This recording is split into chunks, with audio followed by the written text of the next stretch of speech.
Early life and family roots, 1901 to 1917. Walter Elias Disney was born on December 5, 1901, in Chicago, Illinois, to Elias and Flora Disney. The fourth of five children, Walt grew up in a family of modest means. His father, Elias, was a strict and hard-working man with a complex personality, often pushing his children toward responsibility and practical skills. His mother, Flora called Disney, nurtured Walt's creativity, noticing his artistic talents early on. The Disney family moved frequently during Walt's childhood, living in various towns in the Midwest. A defining period came when they settled in Marceline, Missouri, a small, idyllic town. Marceline left a profound imprint on Walt, inspiring the design and spirit of Main Street, USA, which would later become a central feature of Disneyland. Walt spent countless hours exploring the countryside, drawing sketches, and developing a vivid imagination that thrived on storytelling and observation. From a young age, Walt showed a fascination with drawing and cartoons. He sold sketches to neighbors, newspapers, and friends, demonstrating not just talent, but also early entrepreneurial instincts. School life was a mix of encouragement and challenge. Walt struggled with some subjects, but excelled in art, which became his passion. By his teenage years, Walt had already experienced the essence of independence and responsibility, particularly when his family moved again, this time to Kansas City. Here, his exposure to early films, comic strips, and newspapers expanded his artistic ambitions. These years were formative, blending creativity, resilience, and the first lessons in the business of art and entertainment.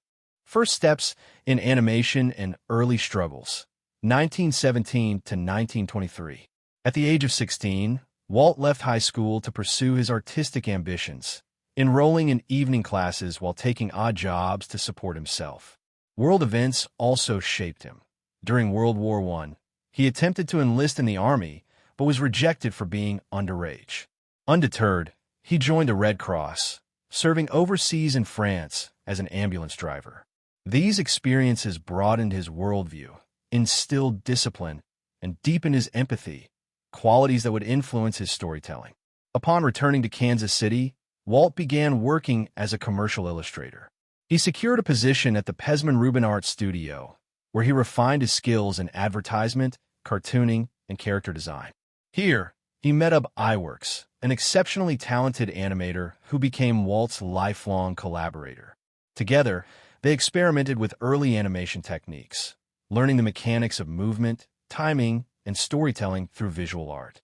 In 1922, Walt co-founded Laugh-O-Gram Studios, a small animation company. Laugh-O-Gram produced modernized versions of classic fairy tales, integrating humor, innovation, and a unique visual style. Despite creative talent, the company faced severe financial problems. Walt often took risks, producing ambitious work without secure funding. In 1923, Laugh-O-Gram declared bankruptcy, leaving Walt financially ruined but creatively motivated. This early failure was a critical lesson in resilience and the realities of business in the entertainment industry. The move to Hollywood and Disney Brothers Studio, 1923 to 1928. After Laugh-O-Gram's collapse, Walt made a bold move to Hollywood, California, bringing only a suitcase of ideas and dreams. He partnered with his brother Roy O. Disney, a pragmatic and financially savvy individual, to establish the Disney Brothers Studio. Walt focused on the creative vision. Roy managed the business and financial aspects.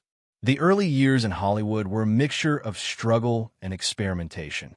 Walt's first major creation was Oswald the Lucky Rabbit, an animated character that gained moderate success. However, in 1928, a devastating contract dispute with Universal Pictures led Walt to lose the rights to Oswald, a humiliating and pivotal setback. This moment, however, ignited a fierce determination to maintain full control over his creative work. Walt resolved that all future characters must be entirely owned by him. This challenge sparked one of the most iconic moments in entertainment history, the creation of Mickey Mouse. Walt envisioned a character who was cheerful, resilient, and full of charm, reflecting qualities he admired. Collaborating with iWorks, Mickey Mouse was designed with simplicity, relatability, and universal appeal in mind. The birth of Mickey Mouse and early fame, 1928 to 1934. Mickey Mouse made his debut in Steamboat Willie, 1928, one of the first animations to feature synchronized sound. Its release was revolutionary, earning critical acclaim and widespread popularity. Mickey became an instant cultural icon, symbolizing optimism during a period marked by economic hardship, the Great Depression.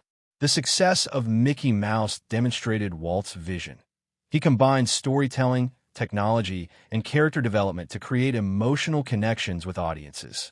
He capitalized on Mickey's popularity with merchandising, comic strips, and public appearances, pioneering a multi-platform approach to entertainment. During this period, Walt experimented with color, motion, and narrative techniques. The Silly Symphony series, featuring short animated musicals, became a laboratory for innovation, introducing techniques such as the multiplane camera, which added depth and dimension to animation. These experiments laid the groundwork for Walt's later feature-length films. Feature-length animation and breakthroughs, 1934 to 1940.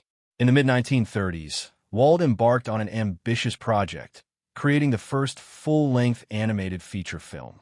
At a time when most studios focused on short films, Walt believed in the potential of feature animation as a legitimate art form.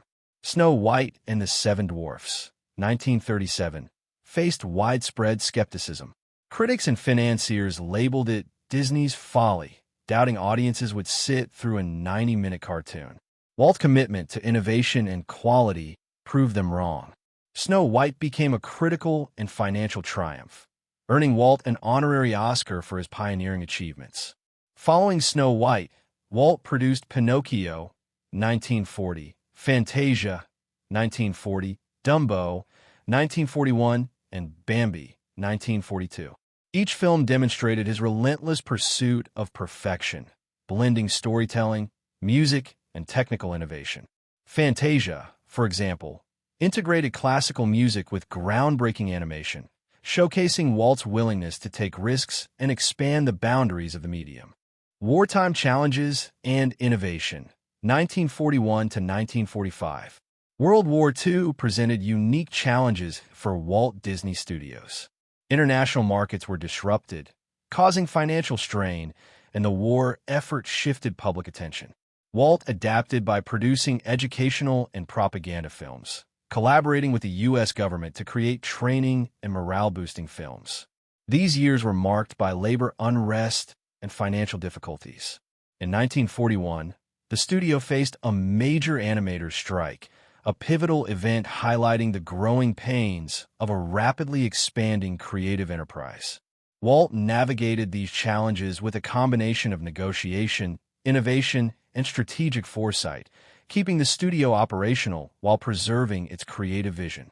Television Ventures and Disneyland, 1945 to 1960.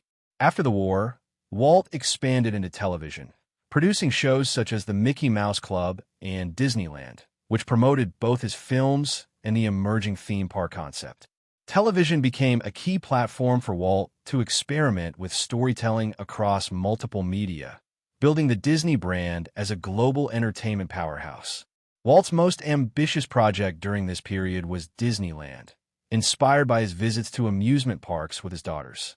Observing the lack of cleanliness, organization, and imaginative immersion, he envisioned a park that would combine fantasy, storytelling, and technology. Disneyland opened on July 17, 1955, in Anaheim, California, blending themed lands, attractions, and immersive experiences. Walt personally oversaw every detail, from the layout of Main Street to the design of rides and shows. The park's success revolutionized the entertainment industry, establishing Walt as a pioneer in theme park design and experiential storytelling. Personal life, character, and leadership. Walt married Lillian Bounds in 1925, and they had two daughters, Diane and Sharon. Family was central to Walt's life, often influencing his creative vision. Many of his films and Disneyland attractions were inspired by his experiences with his children. Walt's colleagues described him as a visionary perfectionist, a man capable of charm and warmth, but also notorious for his stubbornness and demanding nature. He pushed his teams to achieve excellence, fostering loyalty and innovation. Walt's leadership style blended creativity, discipline, and relentless pursuit of innovation, qualities that cemented his success in multiple industries. Later innovations and Walt Disney World, 1960 to 1966. In the 1960s, Walt began planning Walt Disney World in Florida, envisioning a larger, more immersive theme park than Disneyland. He also developed the concept of EPCOT, Experimental Prototype Community of Tomorrow, a futuristic city designed to showcase technological innovation, sustainability, and urban planning. During this period, Walt continued producing groundbreaking films, such as Mary Poppins, 1964, which combined live action and animation in a revolutionary way. He also expanded his influence into television specials and new forms of storytelling, solidifying his reputation as a pioneer across multiple entertainment platforms. Legacy and enduring influence. Walt Disney passed away on December 15, 1966, at the age of 65 due to lung cancer. His death marked the end of a remarkable life, but his vision and creations continue to inspire millions worldwide. Walt Disney's legacy encompasses animation, film, television, theme parks, and global media. He transformed entertainment into a multi-platform, immersive experience, combining creativity, innovation, and business acumen. His story demonstrates the power of imagination, resilience, and vision, leaving a lasting imprint on culture and society. From Mickey Mouse to Disneyland, from feature films to theme parks, Walt Disney's life was a testament to dreaming big, taking risks, and transforming the impossible into reality. He showed the world that imagination, coupled with determination, could truly bring dreams to life.